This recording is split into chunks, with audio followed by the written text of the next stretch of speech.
तो hello friends, welcome back to our channel. आज हम बात करने वाले मैथ्स का ग्रेटेस्ट इंटीजर फंक्शन, जो हमारा फंक्शन टॉपिक का मोस्ट इंपॉर्टेंट टॉपिक है। ठीक है, इससे सवाल आते हैं, मिक्सअप डायरेक्ट सवाल इससे नहीं आएंगे। क्वेश्चन में इसको दे देगा ग्रेटेस्ट इंटीजर फंक्शन और बोलेगा सवाल कर दो। भैया इससे आसान टॉपिक कभी नहीं देखेंगे।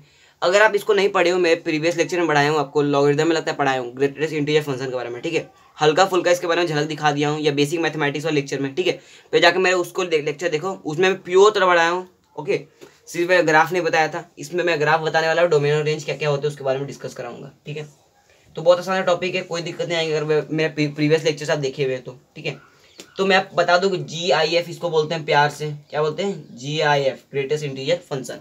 तो ग्रेटेस्ट इंटीजर फंक्शन को हम बिना देर किए चलो पढ़ते हैं।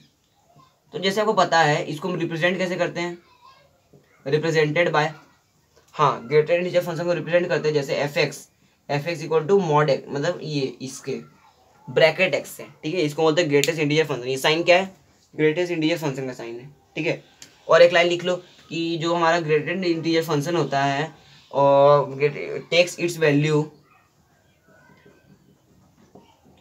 Left its takes value of left side integral value. ठीक है, मतलब जो ग्रेटेस्ट इंटीजर फंक्शन होता है हमेशा लेफ्ट साइड के इंटीग्रल वैल्यू लेता है। It's value of left side integral value. ठीक है, हमेशा लेफ्ट साइड के इंटीग्रल वैल्यू लेता है।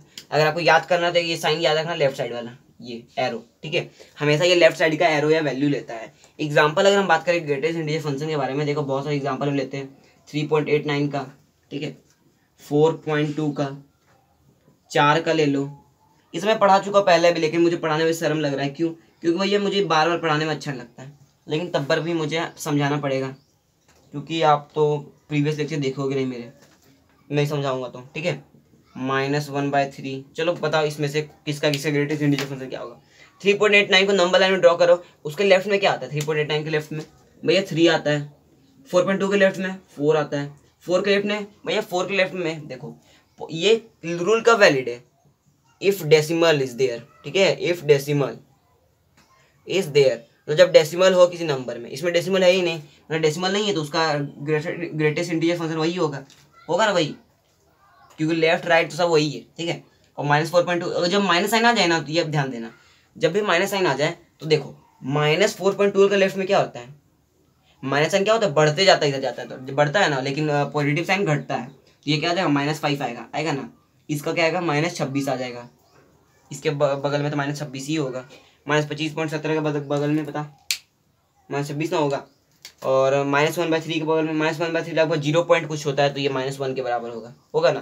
तो ऐसे हम निकाल सकते हैं किसके बारे में, ग्रेटेस्ट इंटीजर फंक्शन का वैल्यू निकाल सकते हैं। अगर आपको और अच्छे से पढ़ना है तो मेरे जाके वही लेक्चर्स देखो, मैं बार बार बोलूँगा कि आप तो समझ में जल्दी आ जाएगा। ठीक है, और मैं बात करता हूँ कुछ शॉर्ट ट्रिक के बारे में। ये तो हुआ, उसमें बताया था एक बात कि π² का वैल्यू आप याद रखना, π/2 का वैल्यू याद रखना, पाई का वैल्यू मैं आपको बताया था बेसिक मैथमेटिक्स वाले लेक्चर में। π² का वैल्यू में क्या बताया था आपको याद होगा, जैसे 9.86 या 82 बताया था। ठीक है, 9.86। π/2 का वैल्यू में बताया था 1.57 बताया था। पाई का वैल्यू 3.142857 इसको फुल वैल्यू होता है, लेकिन उतना हमको याद रखना नहीं क्योंकि इसका इन्फिनिट वैल्यू होता है। ठीक है, ऐसे में आपको वैल्यू बताया था, आपको बोला था मैं याद करके रखना, आपको इंपॉर्टेंट रहेगा, तो इसका जरूरत अभी पड़ेगा। ठीक है, बाद में जब हम क्वेश्चन करेंगे। अब बात करते हैं ग्राफ कैसा दिखता है y mod, ये फ्रैक्शन पार्ट फंक्शन का, मतलब ग्रेटेस्ट इंटीजर फंक्शन का। ये जो ग्रेटेस्ट इंटीजर फंक्शन होता है उसका ग्राफ कैसा होता है, ग्राफ देखिए। चलो ग्राफ देखते हैं। तो ग्राफ देखो बहुत आसान सा है, आपको सिर्फ y-एक्सिस ड्रॉ करना है, x-एक्सिस ड्रॉ करना है, और कुछ नहीं करना है। फिर क्या करना है आपको, देखो आपको सिर्फ सीढ़ी बनाना है। सीढ़ी बनाना आता है, घर में आपको सीढ़ी होगा ये, फिर उसके ऊपर हल्का ऊपर जाओ, फिर ये सीढ़ी। ठीक है, वैसे ही इसका ग्राफ रहता है, सीढ़ीदार ग्राफ है। याद करने का ट्रिक भी बताऊंगा मैं। ये सब इक्वल लेंथ करेगा, स्टिक जो बना रहे हैं सीढ़ी बना रहे हो इक्वल लेंथ करेगा।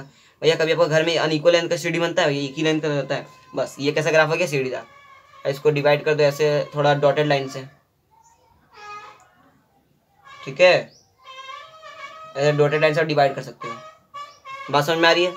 तो ये किसका ग्राफ होता है, हमारा ग्रेटेस्ट इंटीजर फंक्शन का बहुत आसान सा ग्राफ है, जिसको हम प्यार से बोलते हैं सीढ़ी ग्राफ।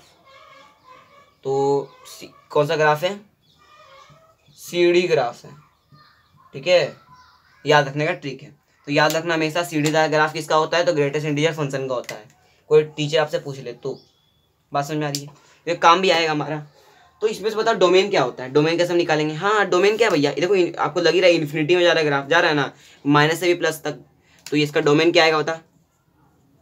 डोमेन भैया आ रहेगा जब माइनस इन्फिनिटी से प्लस इन्फिनिटी तक कोई ग्राफ जाता है, कंटिन्यूस ग्राफ है, कंटिन्यूस ग्राफ है ना, या डिसकंटिन्यूस ग्राफ है, तो क्या होता है उसका डोमेन आर होगा। ठीक है, तो ये हमारा क्या होगा, डोमेन आर हो गया। रेंज के बारे में अभी डिस्कस नहीं करेंगे, ठीक है, रेंज के बारे में बाद में डिस्कस करेंगे। तो हमारा डोमेन क्या हो गया, आर हो गया। अब कुछ प्रॉपर्टीज के बारे में डिस्कस करते हैं क्या, ग्रेटेस्ट इंटीजर फंक्शन के बारे में। ठीक है, तो इसको कॉपी करो, नहीं तो अभी बता देते हैं प्रॉपर्टीज, लिख लो पहले प्रॉपर्टीज, या कॉपी कर लो पहले, हो गया कॉपी, इरेज कर देते हैं। तो ऐसे हमारा जो आसान से हम क्या कर पढ़ लिए, ग्रेटेस्ट इंटीजर फंक्शन के बारे में डिस्कस कर लिए। अब आगे डिस्कस करते हैं हम इसके प्रॉपर्टीज के बारे में, फिर हम क्वेश्चन करना शुरू करेंगे, क्योंकि और इसमें कुछ है ही नहीं पढ़ने का। ठीक है, इसके बारे में तो हम जो भी अच्छा से पढ़ाए थे वो बेसिक मैथमेटिक्स वाले लेक्चर में पढ़ाए हैं, उसमें भी यही सब पढ़ाए थे, लेकिन अच्छे से तो समझा के पढ़ाए हों। मुझे आशा है कि आप वो लेक्चर देख लिए होंगे। ठीक है, अगर देख लिए तो बढ़िया बात है, तो स्किप करके वीडियो आगे बढ़ जाओ, वरना देखो रिवाइज हो जाएगा आपका। तब बात करते हैं प्रॉपर्टीज के बारे में। क्या प्रॉपर्टीज क्या होता है ग्रेटेस्ट इंटीजर फंक्शन के बारे में, कितने प्रॉपर्टीज होते हैं, कौन कौन से होते हैं, क्या क्या होते हैं, सबके बारे में हम डिस्कस करेंगे एक एक करके। तो अगर आई ग्रेटेस्ट इंटीजर फंक्शन इसके बाद लगा हुआ है तो इसका वैल्यू क्या आएगा बता मुझे, और माइनस आई लगाए तो क्या आएगा, और ले लो एक्स प्लस एन ले लो। ठीक है, वैसे कोई एग्जांपल लेते हैं, जैसे एक्स माइनस 2 ले लो। ठीक है, बताओ क्या क्या आने वाला है, बस समझ में आ रही है। तो आई का भैया ग्रेटेस्ट इंटीजर फंक्शन आई ही रहेगा, माइनस आई का माइनस साइन हट जाएगा और आई रह जाएगा। ठीक है, आई का आ जाएगा, एक्स में मोड ये फ्रैक्शनल पार्ट फंक्शन रहेगा, ये इंटीजर ग्रेटेस्ट इंटीजर जी आई रहेगा, और एन अलग हो जाएगा, एन को यहाँ इंटीजर है, एक्स अलग हो जाएगा, -2 अलग हो जाएगा। ठीक है, तो ऐसे आपका क्या कर सकते हो, निकाल सकते हो। और कितने क्वेश्चंस में क्या होता है, ये आप ये रखना है क्या, इफ फ्रैक्शनल ये greatest integer function equals to n अगर दिया हुआ है, तो एक्स का वैल्यू कहाँ से कहाँ तक वैलिड रहेगा पता है आपको, ये आपको हमेशा याद रखना है। एक्स का वैल्यू जो रहेगा वो एन से ले करके n+1 तक रहता है। ठीक है, ये हमेशा याद रखना। इक्वल टू को साइन नहीं लगाए हैं, कितने बच्चे इक्वल टू को साइन देख लेते, ये देख लेते पता नहीं कहाँ से। ठीक है, इक्वल टू को साइन नहीं लगा हुआ, ये ध्यान देना। ओके, मतलब एक बढ़ा के क्या होता है उसका वैल्यू ये रहता है। एग्जाम्पल जैसे हम ले ग्रेटेस्ट इंटीजर फंक्शन ऑफ 4, इसका बराबर कर दे तो इसका वैल्यू कहाँ से कहाँ तक लिमिट करेगा बता दे। इसको इक्वल टू ले लो, क्योंकि एक इक्वल टू एन तो इसको इक्वल है ना, तो इसके इक्वल टू एक इक्वल रहेगा, एक नॉट इक्वल रहेगा। ठीक है, तो इक्वल टू 4 और not equal to greater less than equal to 5, equal to नहीं ओनली। ठीक है, तो आपका आंसर आ जाएगा। तो ऐसे हम क्या कर सकते हैं, किसी वैल्यू को एक्स का वैल्यू निकाल सकते हैं, किससे, GIF से अपने। तो एक और एक प्रॉपर्टी क्या होता है, देखो प्रॉपर्टी बताते हैं। इफ लगता है जैसे आपको दे देगा बहुत सारा GIF दे देगा, कोई कोई पागल वाले आपको जेई में क्वेश्चन पूछ देते हैं कभी कभी कि ऐसे दे देगा। देखो बताते हैं, ये दे दिया 1 2 3 4 और बराबर 4, तो आपको पूछा एक्स का वैल्यू क्या आएगा बता दे भैया। तो देखो क्या होता है, तो इसमें हम क्या कर सकते हैं, सभी एक्स का फ्रैक्शनल पार्ट, तो 4 mod x आ जाएगा, ये GIF आएगा ना 4, तो इसका वैल्यू क्या आएगा, 1 आएगा ना। तो जब बताया था एक्स का वैल्यू यहाँ से कहाँ तक लिमिट करेगा, 1 से लेकर के 2 तक करेगा ना, बस यही आंसर आ जाएगा। तो आपको हजारों लिख देगा ना, तो जितना आपको एक्स रहेगा उसको करके आपको GIF ले लेना है। बात समझ में आ रही है। तो ऐसे कुछ प्रॉपर्टीज होते हैं, आपको क्या होना चाहिए, पता होने चाहिए। ठीक है, तो इसको कॉपी करो और हम बढ़ते क्वेश्चन पे, और तो कुछ पढ़ना नहीं है। एक और प्रॉपर्टी देख लो, इंपॉर्टेंट है, मैं भूल जाऊँगा फिर, देख लो प्रॉपर्टी को। एक और प्रॉपर्टी होता है ये फ्रैक्शनल पार्ट, ये GIF, और ले लो प्लस माइनस में ले लो GIF। ठीक है, इसका वैल्यू क्या क्या होता है, तो इसका देखो 2 वैल्यू हो सकता है। क्या 2 वैल्यू, एक 0 आ जाएगा, माइनस होगा 0 आ जाएगा, और ये भी माइनस हो जाएगा, तो क्या आ जाएगा 1 आ जाएगा, आता है ना, ये -1 आ जाएगा। देख लो, एक -1 आएगा, एक 0 आएगा। तो -1 0 कब कब आता है उसके बारे में हम बात करते हैं। ये 0 कब आएगा, जब इंटीजर रहेगा एक्स, ये -1 कब आएगा, जब इंटीजर नहीं रहेगा। भाई अधिकतर 0 ही आएगा, प्लस माइनस करेगा, माइनस हो जाएगा 0 हो जाएगा, x - x 0 ही होता है। ठीक है, तो ये वैलिड केस हमेशा याद रखना, ये भी याद रखना, आपको क्वेश्चन प्रॉब्लम करने में आ जाएगा काम। और प्रॉपर्टीज का डिस्कस करते हैं, रुको। और तो लगभग कोई प्रॉपर्टी है ही नहीं है, जब क्वेश्चन करेंगे तब आपको आराम से पता चल जाएगा। अब एक होता है लिमिट वाला, ये जो बताया ना आपको, ये वाला केस, इसके बारे में जब क्वेश्चन करेंगे तब आपको और समझ में आएगा। ठीक है, तो उसको चलो डिस्कस करते हैं, पहले हम स्टार्ट करते हैं क्वेश्चन से। तो चलो फ्रेंड्स, वही ग्रेटेस्ट इंटीजर फंक्शन के क्वेश्चन करते हैं। ठीक है, पहला क्वेश्चन देखो वही दिया है, जनरल वो हमारा जो हम किए थे प्रॉपर्टीज में। इसका ग्रेटेस्ट इंटीजर फंक्शन क्या आएगा, 2 आ जाएगा, लेफ्ट वाला वैल्यू पकड़ेगा तो। इसका क्या आएगा, इसका -3 आ जाएगा, यही ना आएगा। तो आखिर का इसका वैल्यू क्या आएगा, -1 आ जाएगा ना। आप ही बताओ, -1 आएगा कि नहीं, बस -1 आ जाएगा आंसर। ठीक है, तो ऐसे इसका वैल्यू तो आसान था। सेकंड नंबर क्वेश्चन देखो, ये जो f(x) का वैल्यू है, इसका डोमेन आपको निकालना है। क्या निकालना है, डोमेन। तो डोमेन 1/f(x) रहता है, तो हम क्या करते हैं, नॉट इक्वल टू 0 लगाते हैं ना। तो इसमें हम क्या लगाएंगे, इसमें हम नॉट इक्वल टू 0 लगाएंगे। हमको 0 नहीं चाहिए, तो एक काम करो, जब भी नॉट इक्वल टू 0 कैसा है ना, तो आप एक बार 0 लेके देखो। क्या करो, 0 लेके देखो, मतलब हम 0 लेते हैं। ठीक है, क्यों ले रहे हैं आपको बाद में पता चलेगा। क्या करें, लेट कर रहे हैं। ठीक है, लेट 0 में ले रहे हैं। ठीक है, तो यहाँ से मतलब वैल्यू क्या आएगा, 0 लेने पर कुछ तो वैल्यू आएगा। तो इसको फैक्टराइज करेंगे तो आपका आएगा वैल्यू GIF(x) -1 और आ जाएगा GIF(x) -2। ठीक है, इक्वल्स टू 0। तो यहाँ से दो वैल्यू आया आपका इसका x का 1 और एक आ रहा है GIF(x) का 2 आ रहा है ना। तो x का वैल्यू कहाँ से कहाँ तक आएगा, 1 से लेकर के 2 तक, और x का वैल्यू कहाँ से कहाँ तक आएगा, 2 से लेकर के 3 तक, यही ना आने वाला है, और तो कुछ आएगा नहीं, 2 से लेकर के 3 तक। ठीक है, तो आप क्या करो, दोनों का दो सिचुएशन आता है तो हम क्या करते हैं, यूनियन करेंगे। ठीक है, क्योंकि दोनों में राजी हो रहे हैं, एक का नहीं दोनों का सुनेंगे हम। एक x बोल रहा है हमको 1 से बड़ा चाहिए, 1 से बड़ा और 2 से छोटा। 1 से बड़ा हम कर दिए, एक बोल रहा है 2 से हमको छोटा चाहिए, तो 2 यहाँ पर कहीं होगा, 2 से छोटा, इसमें वाइट बॉल है। एक बोल रहा है हमको 2 से बड़ा चाहिए, मतलब 2 से दिख रहा है बड़ा, तो 2 इसमें डार्क बॉल, एक में डार्क बॉल, एक में वाइट बॉल। एक बार 2 से बड़ा, और यहाँ जी ये वाला रीजन है। ठीक है, एक बोल रहा है हमको 3 से छोटा, 3 से छोटा। अच्छा, अतः कौन सा रीजन जीत रहा है, ये वाला रीजन जीत रहा है, कौन सा रीजन जीत रहा है, 1 से 3 वाला रीजन जीत रहा है ना। हाँ, तो x बिलोंग्स टू ये क्या बोलते हैं, डार्क बॉल, ये वाइट बॉल, तो x बिलोंग्स टू 1 से लेकर के 3 तक, यही ना आंसर आने वाला है। हाँ, लेकिन ये आंसर नहीं आएगा, ये तो क्या है, कब लिए हम, जब 0 केस लिए थे, और 0 केस नहीं लेने पर क्या आएगा, x बिलोंग्स टू, हाँ, r-1/3। भैया 0 नहीं ले, मतलब इस हमको ये x का वैल्यू क्या लेना है, नहीं लेना है। ठीक है, नहीं लेना है, तो नहीं लेंगे कब, जब r से माइनस कर दो। ठीक है, तब ये आंसर आ जाएगा। बात समझ में आ रही है, तो 0 वाले केस में यही करना, बुझ गए। तो थर्ड क्वेश्चन वाला बढ़ते हैं, कॉपी कर लो सेकंड क्वेश्चन को। देखिए ऐसे हम सॉल्व करते हैं इस क्वेश्चन के, क्वेश्चन आसान होते हैं, सिर्फ आपको क्या लगाना है, माइंड लगाना है बस। फंक्शन में तो यही है और कुछ नहीं है, कंसेप्ट मैथ्स में बहुत कम होते हैं। ठीक है, आपको ट्रिक बना देते हैं। ठीक है, ट्रिक हम बना देते हैं, उसी को आपको सॉल्व करना पड़ता है। ओके, तो GIF तो आप सीख ही गए, आप तो पहले भी सीखे हुए होंगे, मेरा प्रीवियस लेक्चर आप देखे ही होंगे। तो तीसरा नंबर देखो, क्वेश्चन क्या बोल रहा है, इफ आपको दिया y का वैल्यू दिया और इसमें y का वैल्यू दिया है, दोनों y का वैल्यू में इक्वेट कर देते हैं। तो ये y का वैल्यू +3 इक्वल्स टू ये y का वैल्यू -2 + 5, इक्वेट करो। तो ये आ गया आपका, ये इसको उधर इक्वेट करते पहले हम। तो ये 3 2 6, 6 को बाहर निकाल दो, ये हो जाएगा mod x, 6 -6 बाहर आ जाएगा +5, -6 क्यों बाहर आया, 3 2 6 हुआ ना, तो -6 बाहर। तो यार x को उधर ले जाओ, ये बचा -1 आ जाएगा ना, तो x को उधर ले जाओ, तो इधर आ जाएगा कितना, -1 इधर आएगा, -1 इधर 4 हो जाएगा, और ये आ जाएगा माइनस ये।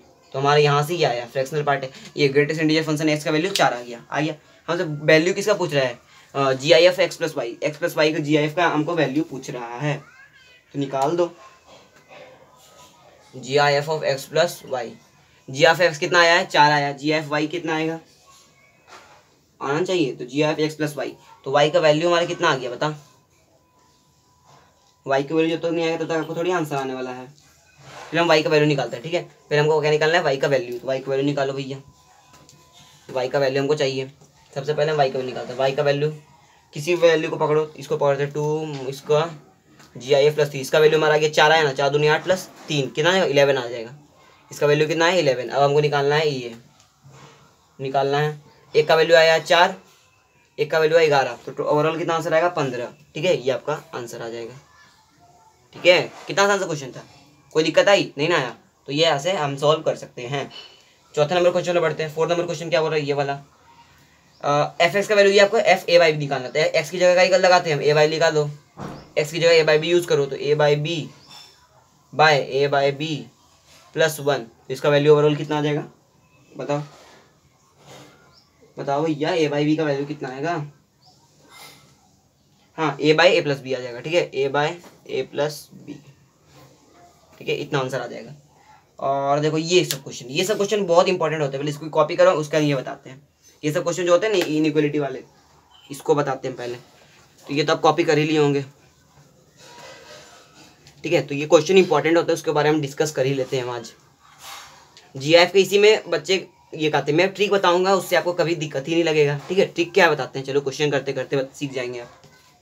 देखो क्या है ये क्वेश्चन, कौन सा क्वेश्चन है, 1 2 3 4 5, ये 5 नंबर क्वेश्चन हमारा है। तो 5 नंबर क्वेश्चन देखो क्या बोल रहे हैं, ये दिया हुआ, क्या दिया हुआ है, 1 is greatest and function less than 2, ठीक है, लेस देन इक्वल टू 2। आपको क्या करना है, एक्स का वैल्यू यहाँ से क्या क्या हम ले सकते हैं, एक्स का वैल्यू इंटीजर में लो, क्या लो, इंटीजर में। तो इंटीजर में एक्स का वैल्यू क्या क्या ले सकते हैं, एक लेंगे ना, एक से बड़ा और 2 से छोटा, एक लेंगे और 2 लेंगे, और थोड़ी कुछ ले सकते हैं, नहीं ले सकते, इसके इक्वल टू भी ले सकते हैं। एक्स का वैल्यू 2 आया, इसको क्या करो, नंबर लाइन में इक्वेट करो, 1 और 2, ठीक है। 1 और 2 लिखने के बाद आपको यूनियन और ये नहीं करना है, कुछ नहीं करना है, आपको सिर्फ 1 2 लिखा है और एक नंबर अपने मन से बैठा दो 3, ठीक है, एक आगे बैठा दिए। अब क्या करो, तीनों को ज्वाइन कर दो, ठीक है। मतलब देखो एक का क्या आ रहा है इंटीजर, 2, 2 का 3, 3 आ गया, एक आगे बैठा देना, ठीक है। फिर आपका एक्स का जो वैल्यू आएगा वो कहाँ से कहाँ तक आ रहा है, 1 से लेकर के 3 तक आ रहा है। 3 में इक्वल टू का साइन नहीं लगाया, क्यों, क्योंकि यहाँ पर व्हाइट बॉल हो सकता है भैया, हो सकता है ना, तो एक्स का वैल्यू आ जाएगा, ठीक है। वैसे ही 6 नंबर क्वेश्चन देखो क्या बोल रहा है, माइनस वाई ग्रेटर देन और less than 2।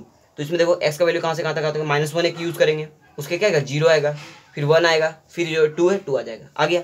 Number line equate करो, -1 0 1 2 फिर 2 3, एक अपने मन से बैठा दिया ना, अपने मन से यूज़ करके उसको ज्वाइन कर दो पूरा को, और एक्स का वैल्यू यहाँ से आ जाएगा। एक्स का वैल्यू कहाँ से कहाँ तक आ रहा है बता, एक्स का वैल्यू -1 से लेकर के 3 तक आएगा ना, बस। आसान है या हार्ड है, टफ है ना, ये टफ कहाँ है, ठीक है। अब 7 का क्वेश्चन बढ़े, 7 का क्वेश्चन देखो और आसान है, फ्रैक्शनल ये greater integer function greater than 5 बोल रहा है, मतलब ग्रेटर देन 5 कौन कौन सा हम ले सकते हैं वैल्यू, 5 ले सकते हैं, 6 5 को लेना है, ठीक है, ग्रेटर इक्वल टू है, 7 ले सकते हैं, 8 ले सकते हैं, कहीं भी ले सकते हैं, ठीक है। इसको नंबर लाइन करो 5 6 7, ठीक है, ये कहीं भी हम ले सकते हैं, तो ये पूरा तो जाएगा। तो इसका एक्स का वैल्यू कहाँ से कहाँ तक आएगा, ग्रेटर देन इक्वल टू 5, वही सेम आएगा, क्योंकि 5 से बड़ा ही तो ले रहे हैं ना, एक ग्रेटर इक्वल टू 5 आ गया, सेम वैल्यू आएगा, ठीक है। तो अब करते हैं solve 8 number question, last copy करो इसको, हो गया। चल अब बात समझ में आ रही कैसे हम इनइक्वालिटी वाला क्वेश्चन यूज़ करेंगे, तो ऐसे ही हम करते हैं। 8 नंबर क्वेश्चन चलो देख लो, लास्ट वाला, लास्ट क्वेश्चन क्या है, ग्रेटर लेस देन 1 है, क्या है, less than equal to 1 -1 sorry. तो एक्स का वैल्यू क्या क्या ले सकते हैं इससे कम में, तो -1 लेंगे, 0 लेंगे, 1 लेंगे, 2 लेंगे, ठीक है, कहीं तक भी लेंगे ना भैया, इससे लेस में, सॉरी लेस में ले रहे हैं, तो ये आपका आ जाएगा लेस, -1 से तो -2 आएगा यहाँ पर, वही ना आएगा, -1 से कम पता, हाँ -1 आएगा, -2 आएगा, फिर -3 आएगा, फिर क्या आएगा, -4 आएगा, ऐसे नेगेटिव में जाएगा, -∞ तक जाएगा। इसको नंबर लाइन प्लॉट करो, -1 -2 -3, ये कहाँ तक जाएगा, इसका लाइन इन्फिनिटी तक जाएगा। तो x बिलोंग्स टू कहाँ से कहाँ तक, x less than equal to, बता, नहीं पता भैया, मैं क्या बोला था, एक ज़्यादा लेना है आपको, क्या लेना है, एक ज़्यादा, राइट साइड में हमेशा ज़्यादा लेना है, इसका ज़्यादा क्या होगा, 0 होगा ना, एक ज़्यादा, तो इसका वैल्यू कहाँ आ जाएगा, 0 से लेस देन आएगा, ठीक है। मतलब एक राइट साइड से ज़्यादा लेना है, ठीक है, एक राइट साइड में ज़्यादा ले लेना, ओके। इसमें वाइट बॉल हो सकता है, क्योंकि हमको पता नहीं है वाइट के ब्लैक होगा, ठीक है। राइट साइड में हमेशा क्या लेना है, एक ज़्यादा वैल्यू लेना, मतलब ग्रेटर वैल्यू, राइट साइड में वैल्यू आपको लेना है हमेशा, ठीक है। ये अभी देखो लेफ्ट वाला क्वेश्चन इसलिए मैं कराया, समझ में आ रहा है ना, ये नोट करो, ये हमारा सारा क्वेश्चन सॉल्व हो गया, कॉपी करो और आगे बढ़ते हैं और इससे भी इंटरेस्टिंग सवाल करते हैं। तो देखो लास्ट पॉइंट हमारा क्या है फ्रेंड्स, देखो greatest integer function x plus 1 by n, x plus 2 by n, देखो सीरीज में चल रहा है ना, एक्स और एन का सीरीज चल रहा है, ऊपर +1 होते जा रहा है। तो इस क्वेश्चन में जब ऐसा ही सीरीज आता है क्वेश्चन में, तो आपको सिंपली आपका आंसर क्या आएगा, nx आएगा, n और x को मल्टीप्लाई करो तो आपका सिंपली आंसर आ जाएगा, ठीक है, इसका वैल्यू nx आता है, ठीक है। तो ये एक टूल है, आपको याद रखना है, एक मान लो प्रॉपर्टी ही है, किसका है, GIF का प्रॉपर्टी है, मैं बताया था आपको, क्वेश्चन करते करते मैं आपको प्रॉपर्टी बताते जाऊँगा, ठीक है, इसको याद रखना। तो ये हमारा लास्ट प्रॉपर्टी था, आज के इतना ही फ्रेंड, पढ़ाई करते रहिए, ऑल द वेरी बेस्ट।